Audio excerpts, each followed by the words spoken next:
Welcome back to the Gun Dungeon, guys. Got a neat little piece here for you today. This is the Beretta 81. Now, I picked this up a while back. Classic Firearms had these things on sale. They'd got a big import shipment of them, and they were going dirt cheap. I'm pretty sure it was priced under $300 for this little gun, and that's one of the main reasons that I bought it. But I was looking around on Gunbroker today, and these things are going for $500–600. Some of them had buy it now prices for $900, so the prices definitely went up. So if you bought one during that Classic Firearm sale, good on you, because the price definitely went through the roof. But as you can see, this looks just like a Beretta 92 that everybody's used to seeing. The same style hammer, same everything. One key difference that I actually like is it has the frame mounted safety, as opposed to the slide mounted safety on the Beretta 92. If Beretta would have made the 92 with that, I'd have been all over. That's one of the biggest downfalls that I have with the 92 is that slide mounted safety. So this little thing is double action, single action. So you do have second strike capabilities were you to have a misfire. And then of course, after every shot, then the hammer stays back in your single action from there, just like every other single action, double action pistol. Now this thing is not extremely small. I would consider it a mid-sized gun, a compact gun for sure, but definitely not a subcompact. And it shoots the lowly little 32 auto or 32 ACP, which isn't cheap either. You can buy 380 and 9mm way cheaper than you can buy 32 auto. It only came with the one mag. These things are really kind of hard to get your hands on. When you do, they're pretty expensive, but they are a 12-round double stack magazine.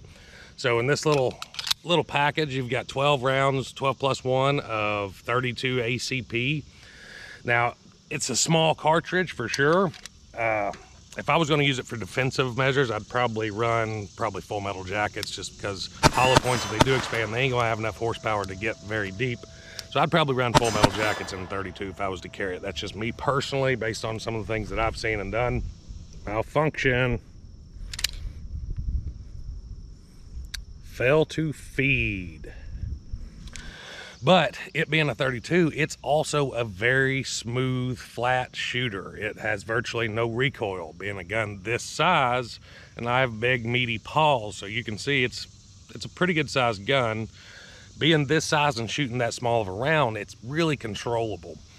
The sights are milled in just like on the 92. It's milled into the front sight. You have the standard sight in the rear. Not a lot to really work with there, but they'll work if you can do it. They'll do it for sure. Not a lot to find when you come up, but it's there.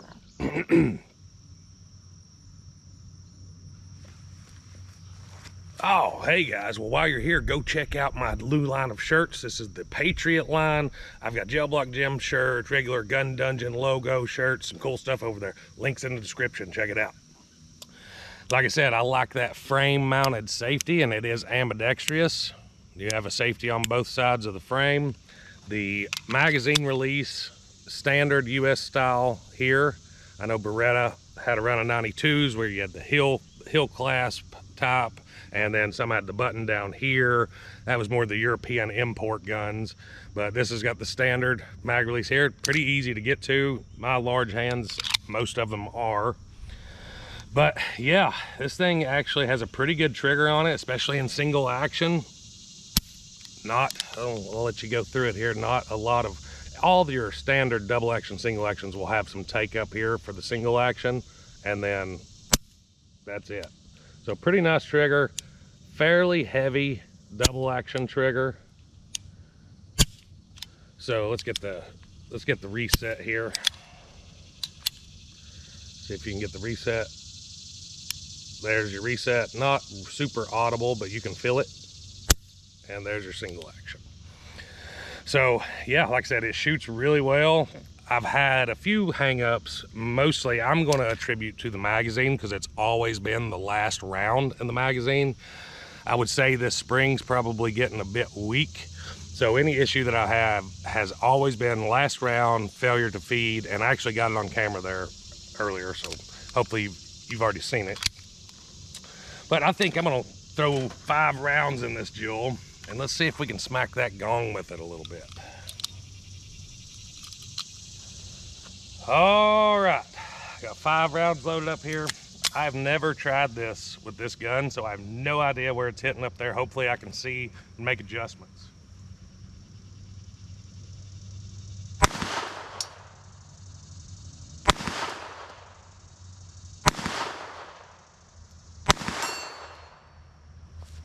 Well, we got on with that shot, and exactly what I was saying. Last round, dig it out of here, unfired round, and it's always that last round, and it's got to be the magazine. Let's send a couple more up there now that I kind of found the hold. We'll just do 3.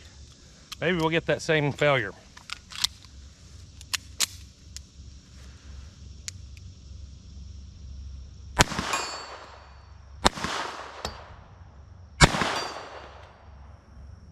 No failure, but we got 2 out of 3. I found the hold. The little thing will shoot.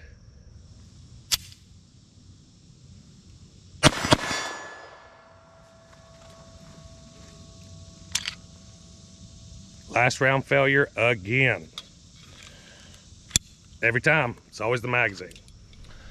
So size-wise with this little thing, it's like a thick Makarov.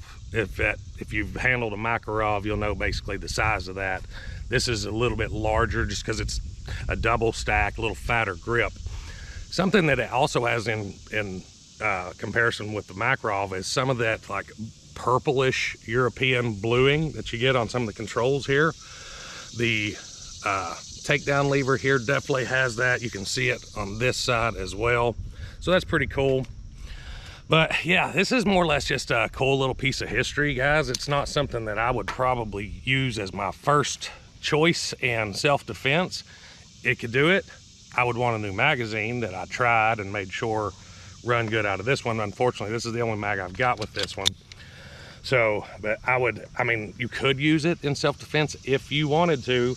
I wouldn't pick it as my first one, but it would do the job for you. Just gotta have to know your limitations on the 32 ACP round. But yeah, that's what I got for you today, guys. I hope you enjoyed the video. If you did, don't forget to hit like and subscribe. Until next time, guys, stay tuned.